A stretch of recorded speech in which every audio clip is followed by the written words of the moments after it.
I didn't make one dime for 3 years, and I blogged 7 days a week. Build the community first and provide value to an audience, that's the money will come. A podcast is the only medium that I'm completely respecting our audience's time. Don't settle for half-ass in any area of your life. None.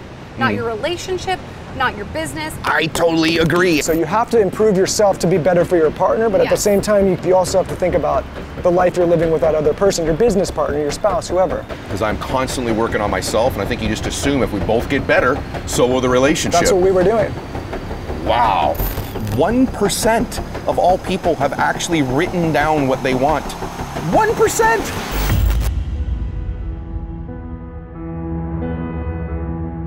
Welcome back to Max Out, everybody.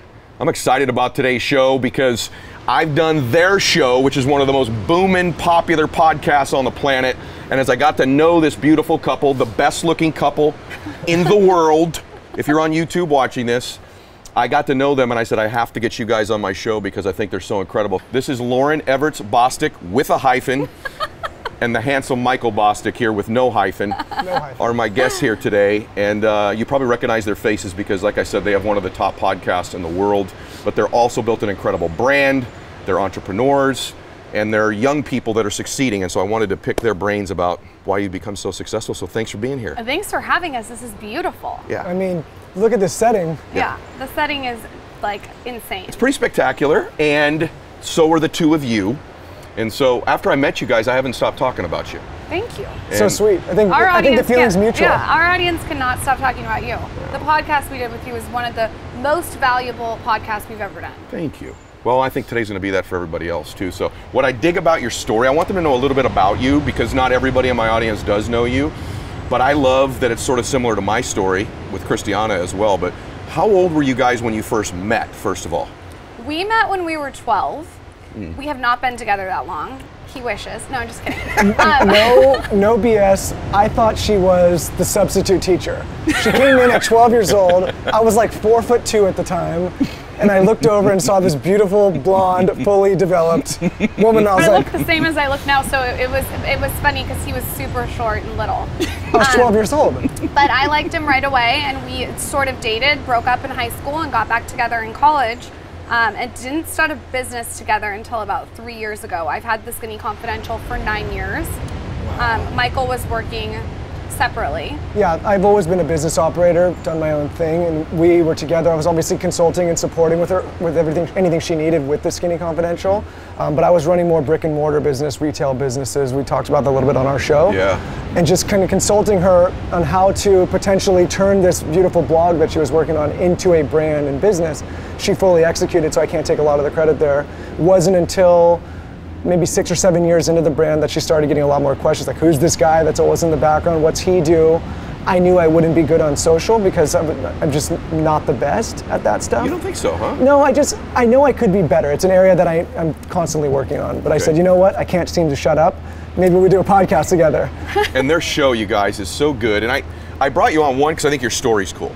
I think typically when most people would see the two of you visually, and I joke about you being the most beautiful couple in the world, but I have told that to about 50 people. So and nice. now I've told it to 50 million people or whatever the number is.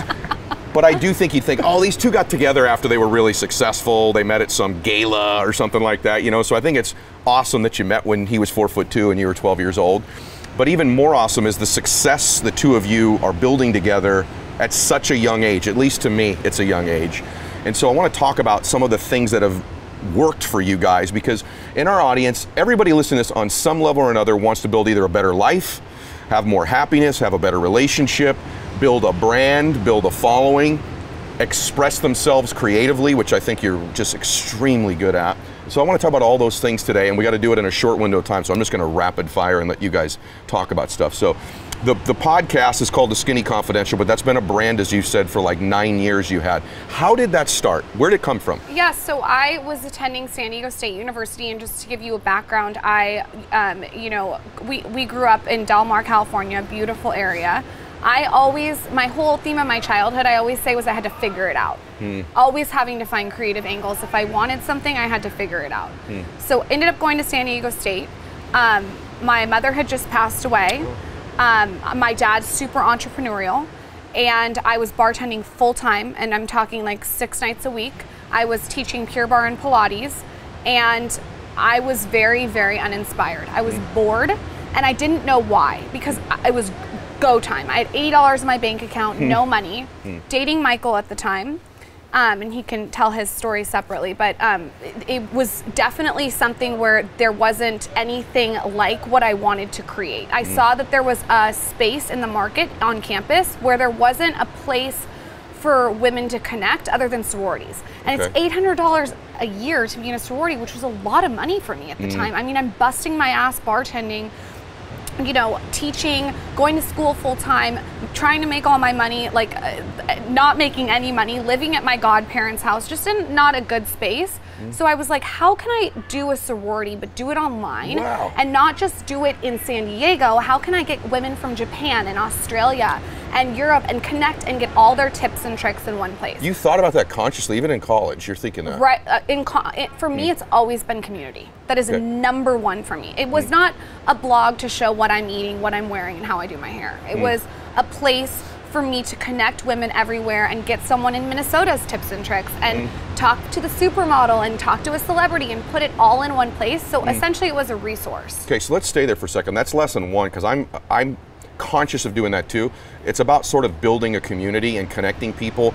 Sometimes that is even more important than what the actual message is initially for those of you trying to build something. You can't just be, in my opinion, you can't just be putting content out there. There has to be intentional with the intention of doing something specific. So that's a huge tip, number one. And I gotta tell you, this community is powerful. It's one of the most loyal audiences I've interacted with, because I've done a lot of shows, a lot of podcasts, and I've told you, I put it in the top 1 or 2 in the world that I've done. And so you've built something. I think the longevity helps too, but I didn't mean to interrupt you. I just wanted to jump in and acknowledge that point. So you start doing that, you're building, did it start with the blog? Is that where it started? It started with the blog. The blog's the mothership, it's the foundation. And it's funny because I look back on myself 9 years ago and I didn't know obviously what I was doing, but I went into it with 3 things. Wanted a community. You said the other word, intention. I didn't go into this to make money. I went into it knowing that money would come, but I didn't go into it thinking I'm gonna make all this money and that's all I care about and how do I monetize? I didn't make 1 dime, and I really want everyone to hear this because I get so many questions from bloggers. I didn't make 1 dime for 3 years, and I blogged 7 days a week. My gosh. And I wasn't like waiting for the money. I just knew it would come as I continued to provide valuable, tangible content. And that's the third one is providing that quality content. It's so important. To piggyback off that, there's so many people that approach us now and they say, I want to create this brand. And the first question they ask, I want to do this because I want to make this. And my answer, especially in my capacity now with Dear Media, is always saying, your intention always needs to be first providing value to a community or to an audience. Like the one thing that Lauryn and I, you know, speaking on the show a little bit, the intention was always to provide insight or value or some type, like we just released this podcast and I said, the whole point is to provide positive change, right? Yes. If somebody's listening to this show that there's a takeaway, whether they want to start a business, they want to live a better life, whether they want to look and feel better. And I think that there's so many creators that are jumping in this space and they're getting ahead of themselves saying, I need to make money. I agree with you. They don't understand that if you build the community first and provide value to an audience, that's the money will come, right? Yes. And the bigger problem then you have is saying what you say yes to and what you say no to. Yeah, they're asking the wrong questions. You know, it's funny, I'd love to add to what you said there, but those would be the 3 things I would say about building community, having any intention, and then you got to create great content that's valuable to people. There's nothing that's perfect. That's exactly what I've done. That's why I love your content so much. Is you do those 3 things, and I don't know if those were your 3 things, but I get all of that from you. You know, I think for me, I think you started with more clear intention than me. I think this is great for everybody. Let me say this too. Lauryn started with a blog, and a lot of you messaged me, I don't want to do a podcast. There's all kinds of different ways that you could be expressing your content, and we're going to talk about blogging in a minute because you're so, to this day, like incredible at it. I'm a male, I think your audience is slightly more female probably, but I consume your content every single day because it applies to me 95% of the time, and the 5% of it that doesn't apply, if it's female centric, is I have a daughter, I have a mom, I have female friends, I have a wife. It's like, so all of it applies to me.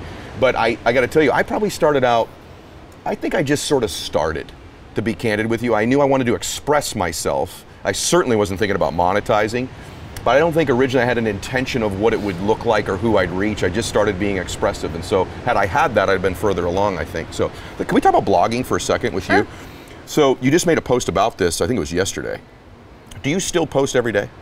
I post 5 days a week, but here's the thing, and I think this is so important to talk about on your podcast too, and Michael can speak more on this, but I've realized that one, I go where the attention goes, so I evolve and I pivot where I need to pivot. And two, I think now what you're selling to people is time.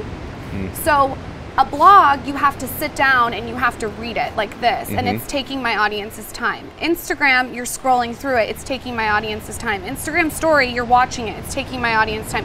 A podcast is the only medium that I'm completely respecting our audience's time. And with that, it makes Michael and I feel so good that our audience is getting their nails done, they're working out, they're cleaning the kitchen floor while they're learning something that's going to be so productive to their own life. So let me ask you, I'm going to go back and forth because Michael's got Dear Media, right? And that's sort of managing women that are in this podcast space, right? Yeah, so we have 30 shows currently under management. We're full service production, distribution. But what I think is important to focus on is that Lauryn and I have just been practitioners of this entire media space for so long.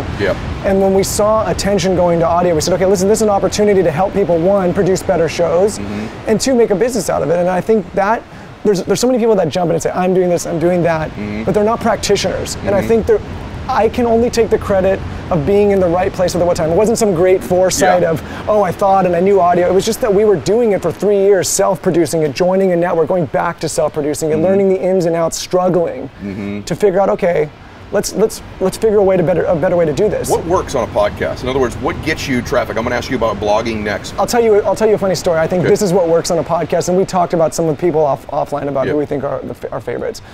My favorite thing is when a known person shows up and they have an entourage of PR people, and the PR people come and they want to sit in the room and they want to stare at Lauryn and I like this, and I'm like, listen, you can sit there and stare at us all you like. We're still going to ask the questions because we're not putting the guests first. We're putting our audience first. And what happens when the audience knows that they're your priority and that they're first, that's what builds podcasts. We're not selling something. We're not trying to push an agenda. We're trying to help this audience live a better life or get inspired or whatever it is. And so that's what helps a podcast grow, because they say, hey, cut the BS. These people are serving us. And that's really the intention behind the podcast. So regardless of the PR, regardless of the brands, it's building a service for the audience to get a benefit from. Mel Gibson always says this, and we talk about this so much, but it's like to educate, to entertain, to inspire. Our content always has to do one of those. And if you can do all three, you're fucking golden. Oh God, that's so good. It's a perfect trifecta. So if you're out there listening and you want to start anything in any medium on social media, I would say to make sure you're getting one of those three things in, and if you can do all three, like I said, like you're gold. How's blogging different? So first off, I want to know, where'd Skinny Confidential come from? Where'd that title come from? And give us a couple tips on blogging that may be different than podcasting. So the Skinny Confidential has nothing to do with being skinny. It's get the skinny. Get the juice. It's a resource. It's always been a resource, and I wanted to get the juice. I didn't want the PR conversation about Jules Huff. I wanted in-depth, specific details of what she's using on her face, what she's eating, what kind. I wanted the real details, not what she's being paid to say. And so that's where it's really getting the skinny. Okay. 3 blogging tips. I would say, don't blog because it's the cool thing to do. And I think you would agree with this with podcasting. And also know yourself. Like, I feel like the self-awareness is really important. For me, I love to write. And what you're gonna get when you read my blog is it's gonna feel like happy hour with me. It's gonna feel like a one-on-one conversation where you're able to learn something. I want people to leave my blog feeling that they can go be the best version of themselves. Not emulating what I'm doing, not copying my formula, just picking up tips and tricks of something that they can apply to their own life. Yeah, see, I love that. I want our audience to hear this. So this is such rich stuff. Thank you, by the way. I love that we're getting into stuff that helps the audience, right? Immediately. And a lot of people listening, it's like, I'm not sure I want to blog. I don't know that I want to podcast. Clearly, podcasting, I think, is the most valuable space for what you've just said. It can be consumed doing anything. That's one of the great values of it. But I will say to you, I've had a lady sit here named Jasmine Starr. I don't know if you know Jasmine or not, but Jasmine sort of expresses herself with photography. So her social media brand grew through taking pictures, like almost that's her art form. Yours started with a blog that moved into a podcast. Mine started audio, then moved into video. And so there's all different ways. I think it's just what you've said, being authentic to yourself and just starting with some intention of doing those various things. I'm curious about your show and the overall space for both of you. Because I tell people this all the time, if you're gonna do something, do it though. I mean, get into it and have an intention of being great at it. And this is not something you should take, I think, lightheartedly or take casually if you're going to get into the space of wanting to influence people, right? It's a lot of work. Yeah, it's a lot of work. I know that it affects me. How do you, if you do, how do you manage the demands? I mean, even a person ready who's got a business, like just coming up with a post every day on Instagram for me is difficult. Or how do you manage that, or do you not? Is it a struggle for both of you? I am constantly engaging with my audience. Okay. So much so that I can tell you what nail polish color she wears, what she's listening to on the ride home, where she works, where she goes to work, how she wears her hair, you know, what she eats for dinner. I actually am bad at returning my personal text messages because I am so in my DMs and my Snapchat DMs and I have a secret Facebook group with 50,000 women in it where we connect, and it's community. And I think what ends up happening with that is I listen and I let the audience lead. They are the captain of the ship. I'm sort of helping it, you know, move, but they're driving. The traditional celebrity never had access to the actual, let's say, fans at the time, right? Like they weren't in communication. I think where people make a mistake in this space once they have platform, first of all, you get platform because you have a vested audience that's interested in what you have to say, right? And so you know what they're interested in what you have to say based on one, the engagement, but two, you interacting with them and asking them, what would you like to see more of? What would you like to see less of? I think the moment creators stop engaging with the people that have given them platform is the moment they start to fall down and start to fall off. Because those are the people that are driving the ship. We always like to describe it as like, you know, they're pointing us and we're just the arrow that's going wherever they want to go. What about collaborations? How big has that been for you over time of either collaborating on someone else's show, having someone on your own program, something like this today? The reason I ask that is I think one of the fastest ways to grow your brand and to grow your following is collaborations. And that could be for people, I want to know it with you. People say, well, I don't know anybody. I'm talking about if you have 300 followers and you collaborate with someone who's got 200 followers and you agree to post something of theirs and they repost something of yours, you're collaborating and you picked up 11 more followers, right? So there's all kinds of ways on every level to collaborate, but how's that? Obviously, you've built this massive movement. I got to assume collaboration had something to do with it. I've always looked up to Oprah. Oprah is someone, and this is such a cliche answer, but I'm being really honest. Oprah is someone that builds other people up. Dr. Phil, Dr. Oz, she builds other people up. And I've noticed sometimes with my industry is that sometimes, you know, that's not happening. Gosh. The foundation of my blog, again, was getting tips and tricks from other people, whether it be the everyday girl or the celebrity or the supermodel or, you know, someone like bringing other people up. I've always really tried to come from an abundance mindset with that, and that it's very Tony Robbins, but it's true. I've never looked at it as scarcity. So even if I did a collaboration with someone, which, you know, this happens all the time, did a podcast with someone and they don't share it, I'm okay with that. I'm okay with that. I'm okay with it. It's like, because I'm going to go on to the next one and hopefully they're going to share. It also comes from a somewhat selfish place, is that we know we don't have all the answers. We know Ed might have some answers we don't have. So what greater benefit to have you come on to our show and ask you whatever we want to ask you for an hour and pick your brain and get that information. And if by chance you share some knowledge with us and our audience learns something, even better. So I think that people that don't want to collaborate in the space are short-sighted, they're short-minded. It always comes around. So do I. I believe in karma. I believe in just treating people well. And I think that by putting that positive energy out there, it comes back on. So even if we have someone on and they don't reciprocate, that's okay. We'll have somebody else on, and they will. I understand. By the way, I'm sort of struck by how you, I do this with some of the athletes I coach. I think sometimes I articulate for them things they do well unconsciously. And then they go, I do that. You're doing that for me right now. Many of the things you're describing, I've not been conscious that I've done, but same thing. Some of the collaborations are for selfish reasons. I'm just glad to hear from these people and learn from them. But because the two of you are so good at this, I'm trying to become more omnipresent, meaning I don't want to rely just on Instagram or just YouTube or You know, I'm starting the blog space myself as well. I'm curious because you're great at multiple aspects of this. Both of you, where do you think it's going? What do you think the future of influencing of, we'll call it social and business media, do you think it's just strictly on Instagram, or do you think that the future is doing multiple platforms? What do you think it is? It's so interesting that you asked that, because recently there's been a shift. And what's happening is everything is too curated, and it's getting too edited, and it's getting too high editorial.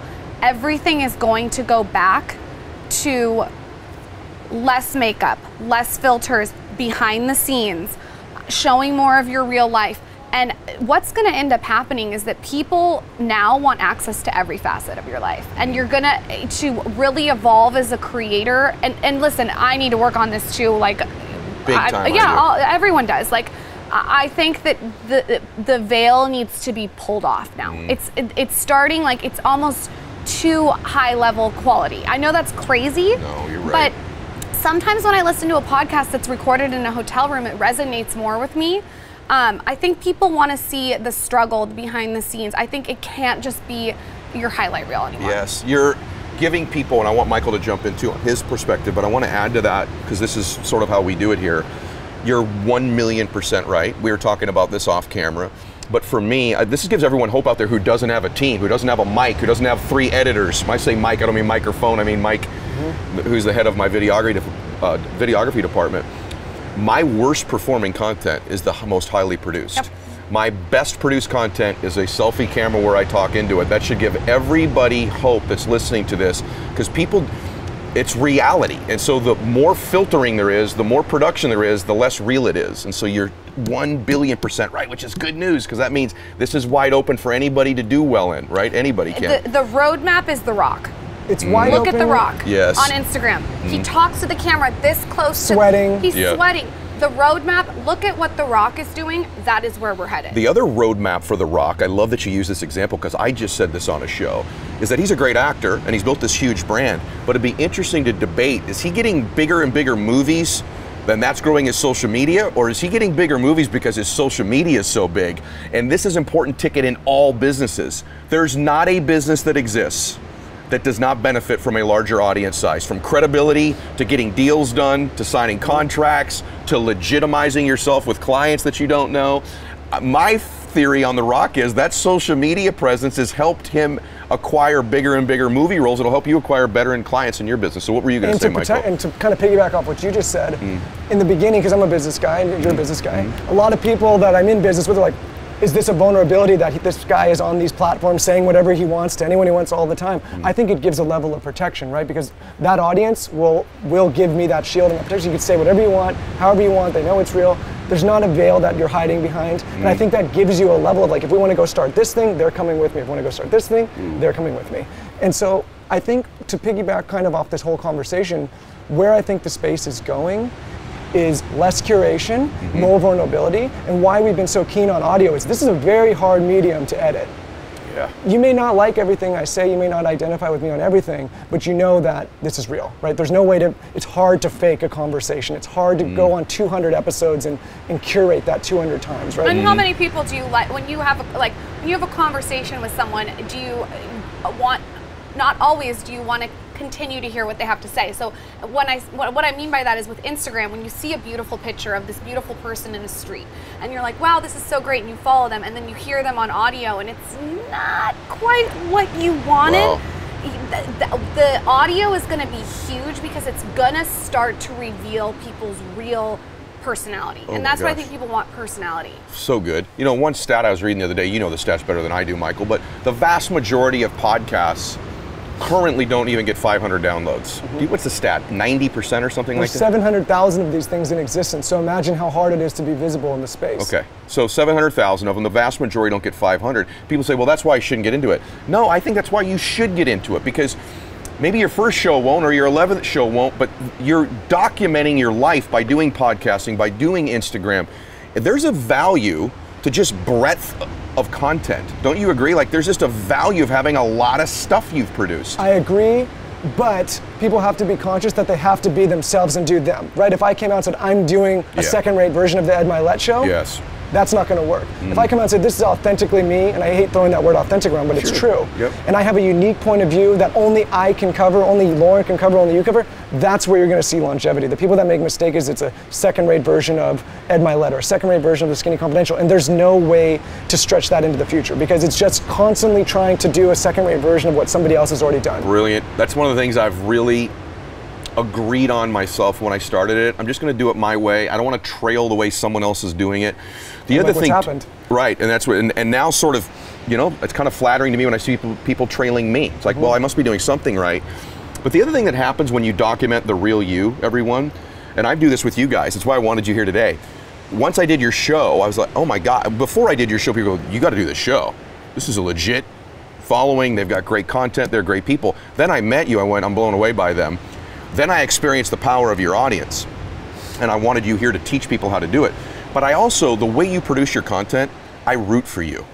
You're so real with it, I root for you, and that's why you want to document the real you. You don't want to just build a following, you want to build a community, but also, I think the more people see your vulnerabilities, they're kind of pulling for you, right? And you that way you don't have to push your audience to do things, they're coming with you. Don't you think you do that really good job of that? Totally. Whenever I listen to your podcast and I hear you open up about something that you don't do good at, you don't do well, but you keep trying and you keep learning and you're trying to become a practitioner, it pulls me towards you as a listener because you're opening up. You said something earlier in this episode that is such a gem. You said that you just launched this podcast and you just sort of threw it up and you didn't know exactly what you were doing. I think if you're out there and you're listening, you don't need to have everything perfect to launch it. Michael always says you launch fast and adjust to consumer behavior. And I think what both of us did with our podcast, because I know you said this earlier, is that we threw it up there. It's not perfect at first. We learned from the audience, we connected with the audience, we adjusted, and then we just kept doing it over and over and over again, rinse and repeat. And then you really do, you become a practitioner of the space. Every business I've ever had has launched with a not picture perfect product. And I've always had to adjust and figure out how to, I don't want to say it's always a work in progress, but how to work towards perfection of that product by listening to what the customer or the audience is saying and adjusting. We talked a little bit, I have that business, JetBed. We make beds for corporate and private aircraft. High net worth individuals are purchasing these products. The first version of that we launched, imagine putting on your jet, and the first thing that happens is it deflates and you're falling and laying on the floor of your plane. That happened to me. The only way to adjust is to listen to what happened, figure it out, and make it right with the customer. Same with our podcast. We launched it out of our kitchen. The sound was bad. We're interrupting. We didn't know how to direct and talk to an audience. Horrible fights. And we listened to I went and scoured, I'm a glutton for punishment, all the negative reviews. He interrupts. They talk too much. The sound is bad. He interrupts. He interrupts. He interrupts. And that's how we said, okay, you know what? We hear you. We're going to work to make it better. And by doing that and acknowledging the audience and letting them know that we were listening to them, they were rooting for us to say, okay, let's help these guys get better. Brother, you're so right. That's exactly what I did. I'd read the negatives in the beginning, and I let that guide me. I really did. It hurt me a little, but I'm thinking, then I'd watch, I was almost mortified. I am interrupting. I do talk over them, and I still do it. There'll be a show we'll do, you know, because people think, the other thing, you guys, I think you're this way too. I'm very self-aware. I'm also hard on myself. There'll be certain interviews. Today's not one of them because it's going so well. And I'm like, I tell Mike afterwards, God, I talked over them. Why'd I interrupt that? They were on a roll. You know, I'll make these mistakes. But you would think that you want to be that way to get better. But you just went somewhere where I wanted to go next because I know people want to know this. What is the relationship like with you guys? So give me something that you guys have a challenge with. So you got another hour? Yeah. Well, we could. Let's do part two. Because when I met you, and I think I have this a little bit in my own life too, but I met you, and I'm not kidding when I opened the show with this. I called Christiane and I go, I just met the best looking couple in the world. And I said, but what's great about them is they're different, but they're really a good team. Like their energy is symbiotic. They're a little bit unique, each of them. They work so well together.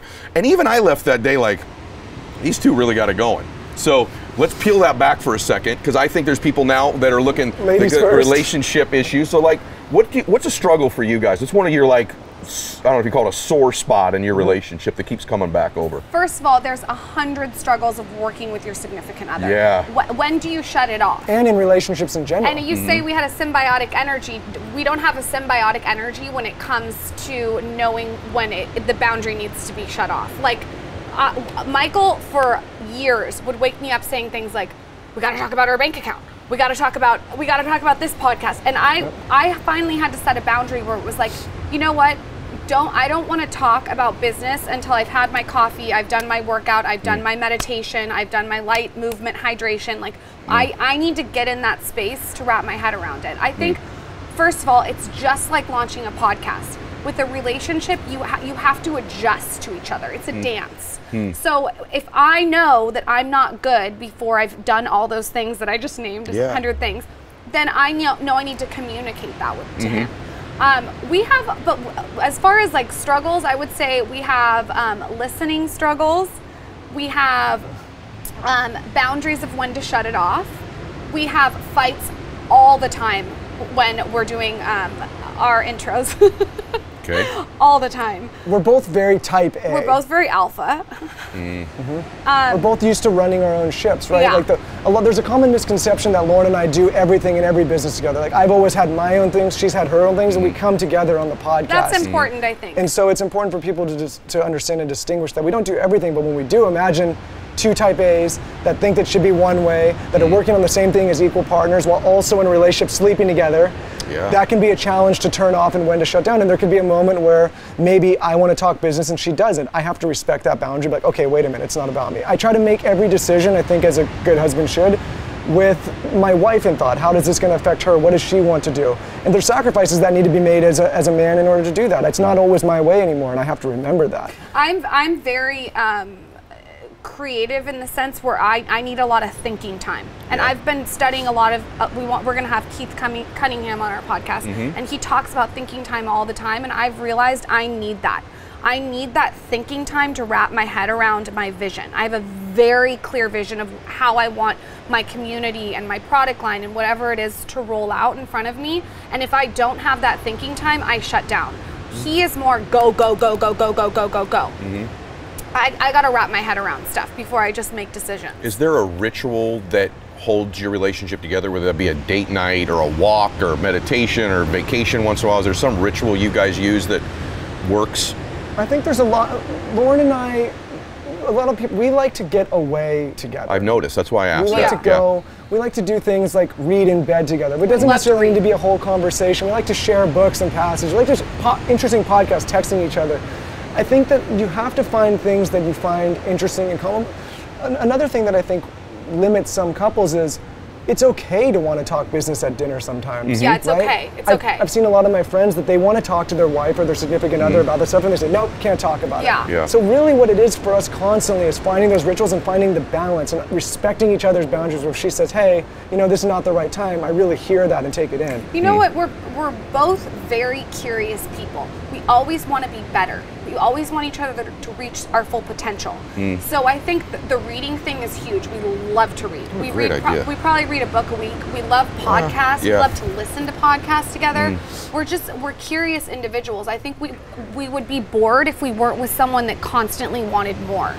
At the end of the day, we have our struggles, but we're both committed to building a life together. And I think that's why we can go divergent sometimes, but at the end of the day, we know like this is what we're committed to do together, and so we can always come back. Probably you guys get this question. That's so beautiful. The reading together, I've never heard that. That's awesome, by the way. That's really good. Reading is, I mean, it's, anyone out there, I recommend finding a great book and getting lost in it. That's when I have my most creative moments. It's funny you say that. Off the topic, but sort of related, and it wasn't with Christiana, but it was with my daughter. A few nights ago, she read to me, and then I read to her. And I want to say this because I think it's just beautiful what you just said. It was a different type of connection between my daughter and I, where I read to her and she read to me. I can't really express, just everyone even picturing that, right? You could probably picture, it's sort of beautiful. Yeah. You know, just to share something together, but from different angles. I love that idea, and I'm actually going to implement that. What would you say, because I bet you get asked this a lot because you do the podcast as a couple, but I bet the women ask you this a lot. This is a hard question for me because I get asked it often, and I'd like a better answer than I can give because I don't suffer from this. What would you say to somebody who says, my spouse is not supportive of what I'm doing? You must get asked that a lot. I do. My honest opinion?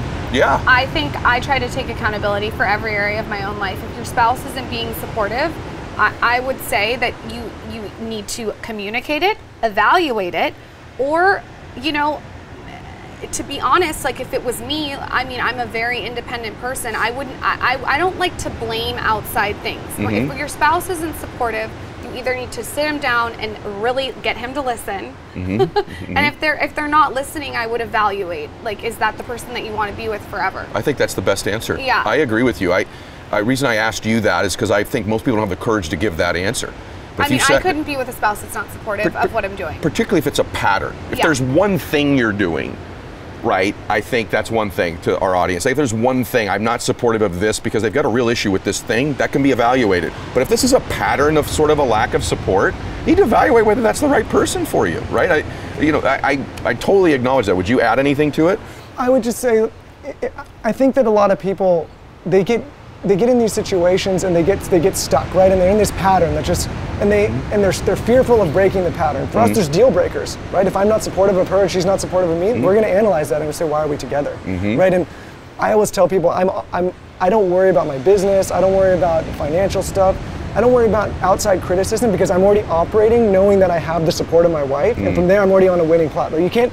You take everything away from me, I know I have that, and so I don't get scared, I don't get worried, I don't get fearful because I have her. And I think if you don't have that from your significant other, maybe think about, is that the right person to be with? Wow. Just playing off that, I feel like I talk to a lot of women on a daily basis, and I would say two things. I would say, I don't listen to what society tells me I need to do.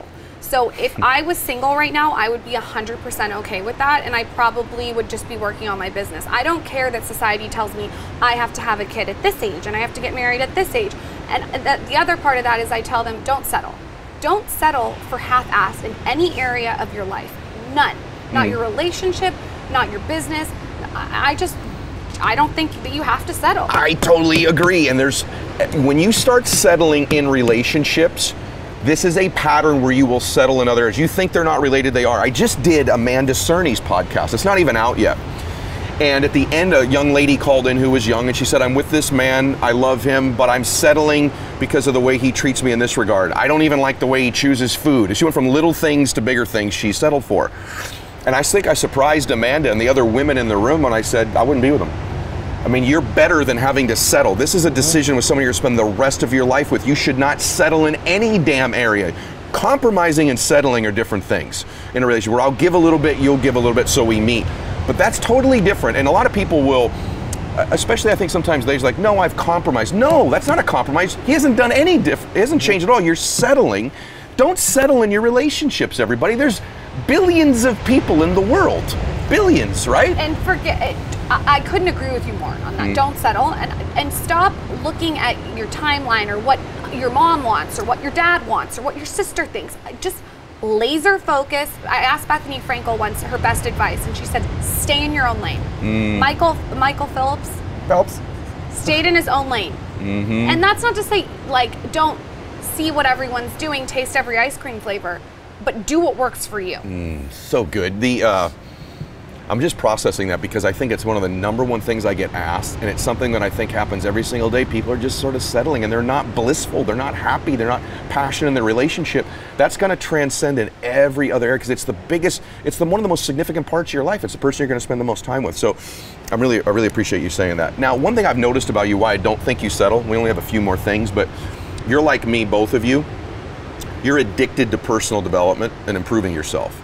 And you listen to the right people. You listen to me. I listen to you guys all the time. And I appreciate how much you promote me as well. And I need to do a better job of starting to reverse promote you. You promote us all the time. Yeah, but not enough. Tagged me on Instagram but not enough. I need to do more of it because I'm such a big believer in you. But I think the reason neither of you settle is these are two people working on themselves to build a better relationship. You're both trying to improve yourself. Your identities are so high you won't settle in different areas. How critical has that aspect for both of you been? Michael, you first, about just constantly working on yourself to create the next best Michael all the time. We're hard on ourselves in that regard, constantly looking for improvement, right? Like, and I think we both have issues celebrating achievement or success, right? I always tell people I'm like a dog. You know, it's in the Dark Knight. Yes. They ask the Joker, why do you do this? He's like, I'm like a dog chasing a car. I wouldn't know what to do if I caught it. Yes. That's how I am with success and with achievement, right? Like every time I get to a milestone, it's on to the next. And I think it's because we're so interested in self-improvement, not just for ourselves, but for each other. Where I think an area that's interesting to explore for people is everyone's so interested on self-improvement, working on themselves. A recent conversation with Lauryn and I saying, let's focus on what we need to do to improve the relationship together. So it's not just about us, but it's about the relationship. So many people put, I want to improve my business, I want to improve my fitness, my health. What about, how am I going to improve my sex life? How am I going to think about complimenting my wife more? How am I going to be a better listener? How are you going to call me a queen like Ed calls his wife? And I think that that's another area of self-improvement we're starting to explore. But it's so important to constantly look for that achievement and to self-improve and to work on yourself. I think the moment you get complacent and lazy is the moment that you start to fall off the pedestal. Oh, bro, that was really good. Like, really, really good. Because I think even sometimes I promote two people improving themselves will grow the relationship, and I've missed encouraging them to just actually grow the relationship. That was really good right there. We just talked about it in the car right up here. We're saying, it was literally so parallel. We were talking about, we're so focused on self-improvement. What about focusing on this relationship and looking? Michael started waking up every morning. He changed his wake-up time from like 6 to 5. And then he was very methodical about his morning routine. He writes down his gratefuls in his journal. He reads his stoicism. He does his run. He does his workout. It's been so great to see him improve that way. But I said on the car right over, I said, I feel like you're working so much on yourself, and I'm so proud of that, and I want you to do that, but I also need you to put the same effort into our relationship, and I can meet you halfway. It is important, because there's two parts though. You have to improve yourself to be better for your partner, but at the same time, you can't just be worried about yourself. You also have to think about the life you're living with that other person, your business partner, your spouse, whoever. I pray that everyone's still listening and watching right now. It's one of my favorite moments on any show I've ever done. I will get a little bit emotional if I talk about it anymore. We're all gonna cry. It's one of my favorite moments ever on my show because it's never been said before, it's never been expressed before, and it's pure, complete, total truth. And it's something that I need to work on because I'm constantly working on myself, and I think you just assume if we both get better, so will the relationship. That's what we were doing. Wow. We literally had this conversation on the ride over. And we looked at each other and we said, oh, wait. We looked at each other. I looked at her and I said, you're 100% right. Like this, we're so focused on ourselves, but we have to fock on each other. It's so crazy because you spend so much time in the gym. You spend so much time on your beauty routine. You spend so much time working on your work and your business. When are you working on your sexual wellness? When are you working? It's like those are things that you can't just like roll over and not have sex. Like you gotta work at it. It's a work. And it's work, especially the longer you're with somebody. It requires even more intentional focus. Wow, wow, wow. I almost want to move that to the very front of the interview because I'm so fearful. I hope everyone they're probably still with us because that was powerful as heck. Okay, last thing. By the way, I'm so impressed with you both. I'm proud of both of you. Thank you. I hope that I can be in your lives and continue to help you, or begin to help you rather, is more correctly stated, because I want you in front of the world even bigger than you are. That means a lot coming from you, and I just have to say to your audience that I consume your content every single day. I think it provides so much value. Thank you. I mean, it can't get better for me. So, yeah, and I told you that I consume it. I'll be candid with my own audience. I listen to 5 podcasts, and I probably listen to 3 very regularly, and yours is one of them, because I learned something every single time. That's what was so wonderful about today. People are inspired, but man, they learned a ton. So the last question, it's just true, and I think you're just incredible. And I can see you, I'm excited because I can almost see where you're going. And I can see 3 more years, 5 more years. The reach is going to be unbelievable, and you'll be in all different types of media, even beyond this space, in my view. So the last question is just general advice for people. There's a lot of people that are watching this that come to the show today in different conditions, different situations. Some of them are winning and they want to pour it on. Some of them are in a great relationship, they're doing well financially.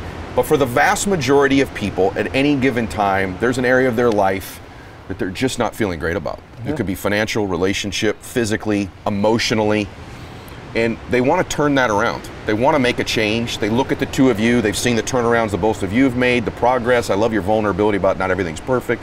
What advice would you give to somebody who says, I want to transform an area of my life? What would each of you say if you could give them one tip, one thing? I would say that in every single area of your life, you have the power to create and design your own future. I talk about designing a strategic future for any area. I think it needs to have the right intention, like we talked about from the beginning. You need to write it down, you need to have the vision, but you're in charge. If you're looking for outside people to do things for you and change things for you, it's not going to happen. Like I said, I had $80 in my bank account. I was a bartender. That was my path. I was going to be a bartender if I sat back. And I really took the reins of my future and decided that I was going to have an intentional future, and I mapped it out. And I think anyone can do that in any area. So do I. I want to say one thing about that, just to second it. With all the personal development, all the self-improvement out there, USA Today, or excuse me, the New York Times just did an article, 1% of all people have actually written down what they want. 1%! In this day and age, for 1% of the people to even have on paper what they want blows my mind. So 1,000,000% agree with that. Michael, what would you say? I'm an eternal optimist. You can put me in the darkest hole and I'll always look for the speck of light. I think people need to start telling themselves not how bad it is, but how good it can be. And if you make that shift and just constantly tire yourself out and write down your goals and work every single day and put your head down and be patient and don't give up and don't tell yourself that it's terrible and it's never going to get better. Time heals everything as long as you have an optimistic mindset. There's been so many times in my life where I felt down and out and felt like I was going to fail or not make it, and just putting my head down and working and talking to people like you and being inspired by people like my wife and listening to good content and reading good books. Surround yourself with positive people. If you have negative people in your life, cut them out, get rid of them, and look for that positive light. Anything that touches your life that's negative, even if it's a personal relationship, your mom, your dad, brother, sister, if it's negative, get it out, and you'll start to see slowly but surely those positive impacts on your life. It will get better. It can get better. So you just have to be willing to look for it. So good, brother. What was find angles? What does that mean? I'm always finding an angle. Whenever I do anything, I always find, so if someone tells me no, I've been told no 5,000 times, but I've been told yes 500 times. Take those yeses, leverage it to the next level of people, leverage it to the next level of people. I did that with my blog. So many celebrities said no to me. I literally tweeted 1,000 people a day when I first started out. I would say, can I interview you? Most of them would say no, but 5 of them would say yes. So I would take those 5, I would interview them, and then I would use that as leverage to get my next 5. Find angles where you just have to keep going at it. Look at it from a different perspective. Have thinking time. And that's an important thing to point out about vulnerability. For every yes from an Ed Mylett or a Jessica Alba or Amanda Cerny, we have 5,000 no's from people, and that happens all the time. It happened today. It happened this week.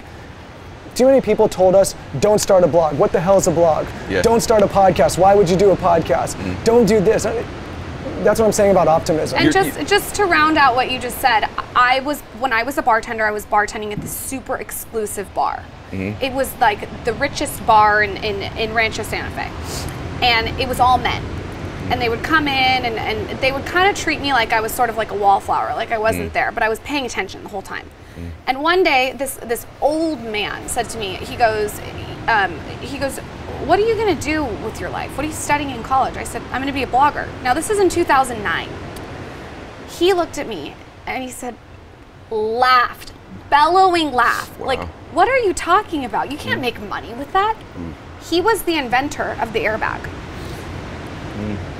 And the reason I tell this story at the end is because you can't listen to the outside noise. Gosh, it's so true. You gotta keep going. Yeah, and even if it's someone that you think has credibility, because humans aren't right about everything. Just because they've been successful in other doesn't mean they're successful in the other. And the other thing you guys just said, people underestimate the absolute force of just massive shock and awe effort and work. Max out. Just literally to max out. Thank you. Like, just throw crazy psycho effort at something over and over and over again. Your will almost destroys the obstacle.